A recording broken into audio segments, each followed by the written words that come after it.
Kavin milk shake தான், Kavin ice cream தான் செய்ய போகிறோம். அதனால் இப்போ பாருங்கள் கவின் மில்க் ஷேக். இது வந்து கவின் மில்க் ஷேக், அதில் வந்து ஐஸ்கிரீம் செய்ய போகிறோம். ஐஸ்கிரீம் வந்து இதில் வந்து மிக்ஸ் பண்ணிக்கலாம்.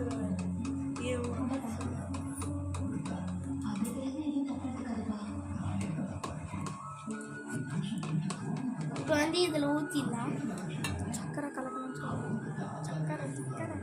சக்கரை இப்போ கலக்கிடலாம். வெயிட் பண்ணுங்க, சக்கரை எடுத்துட்டு வரேன்.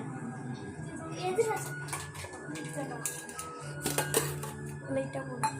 இப்போ வந்து சக்கரை உங்களுக்கு வேணுன்ற அளவுக்கு போடுங்க.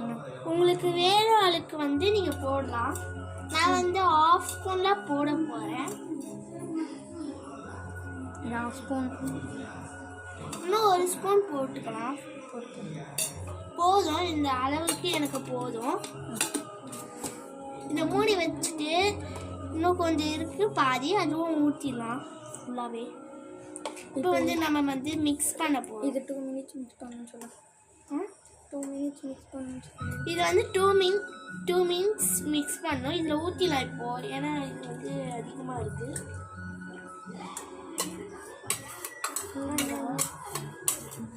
இப்போ இது ½ அன் ஹவர் ஃப்ரிட்ஜில் வைக்கணும் அப்படின்னு சொல்லாங்க.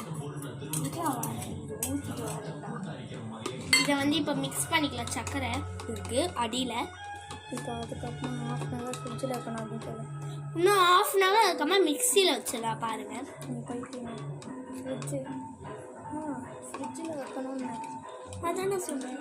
மிக்சியில்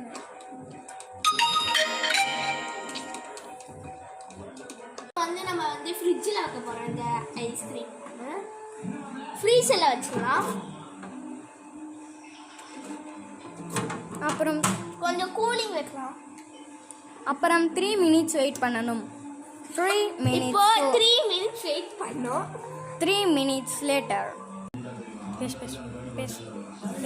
இப்போ வந்து இப்போ திறந்து பார்க்கலாம். எவ்வளோ நிமிஷம் ரெடியாக இருக்குன்னு பார்க்கலாம். இப்போ வந்து ½ அன் ஹவர் தான் ஆயிருக்கு. இன்னும் ½ அன் ஹவர் இருக்கு.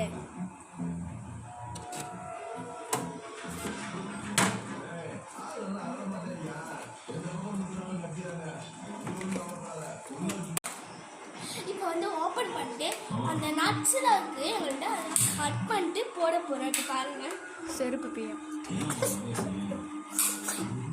இப்போ இவ்வளோ தான் இருக்குது. ஆனால் இப்போ மாதம் கட் பண்ணிட்டு போட போகிறோம். வாங்க போகலாம்.